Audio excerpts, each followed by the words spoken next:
you the machine design answer. So, what length of a square key is required for a 4-inch diameter shaft transmitting 1000 horsepower at a 1000 RPM? The allowable shear and compressive stresses in the key are 15 KSI and 30 KSI respectively. So, here we are going to solve it. So, W is equals to time diameter over 4. So 4 over 4 is equals to 1 inch. So T is equals to 630,025 P over N. And 6,030 25 over N is equals to 630 25 LB pounds each. So times equals T WL and D over 2. So 630 25 equals 15,000 times 1 times L and 2. So 630 25 equals 30,000 L. So length is equals 2.10 inches. So A is our answer. So let's proceed to number 52. Which of the following are the composition of stainless steel 302?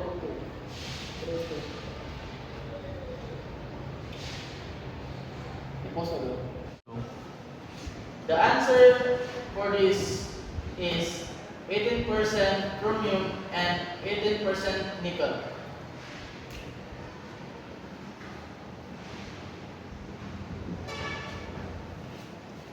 So number 53. The root diameter of a double square thread is 0.55 inch. The screw has a pitch of 0.2 inch. So find the number of threads per inch. So this is the pitch. Pitch equals to 0.2 inches. So threads per inch 1 over P. And 1 over 0.2 is equals to 5 thread per inch. So this is our answer. Letter C. Number 54. A single square thread power is to raise a load of 70 kN. The screw has a major diameter of 36 mm and a pitch of 6 mm. The coefficient of thread friction and collar friction are 0.13 and 0.10 respectively. If the collar main diameter is 90 mm and the screw turns at 60 RPM, find the combined efficiency of screw and collar.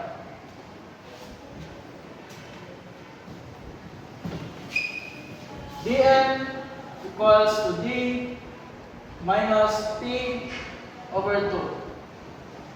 Dm equals 36 minus 3 is equals to 33 mm. Tan equals P over pi dm. 6 over pi times 33, then tan is equals to 0.0579. T sub T W dm over 2. T sub T is equals 70,000 times 16.5 times 0.0579 plus 0.13 over 1 minus 0.13, 0.579 is equals to 218,700 m. TC is equals to MC WDC over 2.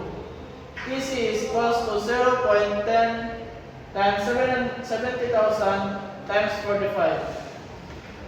So TC is equals to NMM, 315,000 NMM.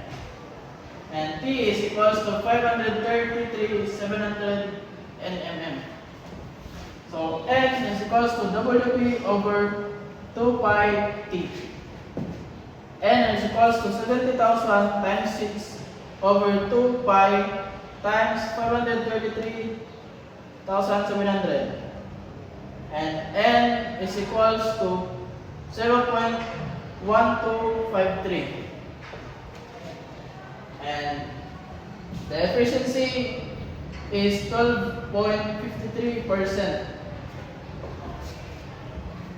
So this is our answer, letter B. Number 55, last number. Determine the power capacity of cone clutch under uniform pressure and assuming the following condition. Major diameter is equals to 250 mm, minor diameter 200 mm, length of conical elements in contact 125 mm, rotational speed 870 rpm, coefficient of friction 0.30, and allowable pressure 70 kPa. So dm is equals do plus di over 2. So dm is equals to 250 plus 200 over 2 is equals to 255 mm. Pi p over dm times dm. W is equals to pi 70,000 times 0.125 times 0.225 is equals to 6,183 Newton. Time is equals to mw dm over 2. 0.30 times 6,183 times 0.1125 is equals to 208.7 Newton meter. P is equals to 2 pi nt over 60 and P is equals to 2 pi 870 times 208.7 over 60. And the final answer is P is equals to 19,000 watts or 25.7 HP. 25.7. This is the final answer. That is. So, good morning. We are about to talk about stresses, and the first stress is tensile stress. A 10 mm diameter rod is pulled by 3 kN. So, find tensile stress. So, A equals pi of 0.01 squared over 4. So the answer is 7.854 times 10 to the power of negative 5 m squared.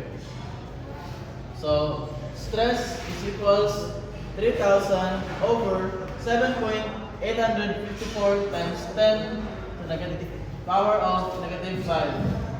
So the answer is 38.2 MPa. Number 2 is compressive stress. A square column 50 mm times 50 mm carries 100 kN compression. Find compressive stress. A equals 0.05 times 0.05. We are converting this into meters. So that equals 0.0025 meters squared.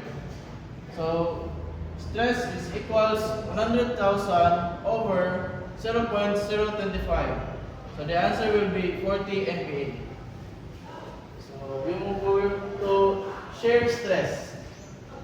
As a 6 mm diameter pin is loaded in single shear by 2 kN. Find the shear stress. A equals pi 0.06 to the power of 2 over 4. 2.27 times 10 over to the power of negative 5 m squared. So P will equals 2000 over 7.827 times 10 to the power of negative 5.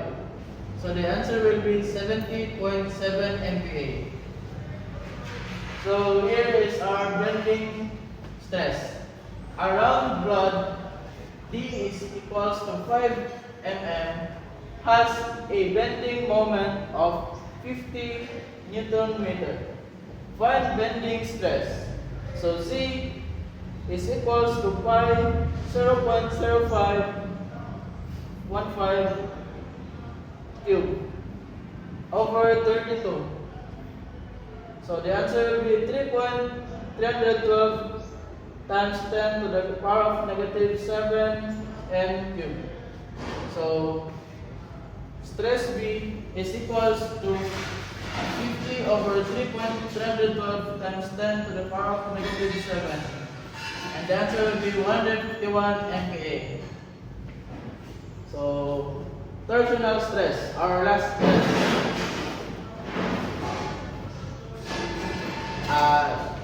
Shaft D 20 200 mm transmit torque 100 Newton meter of torque. Find max torsional stress. So J is equals to pi 0.02 to the power of 4 over 32. So the answer is 1.571 times 10 to the power of negative 8 m4.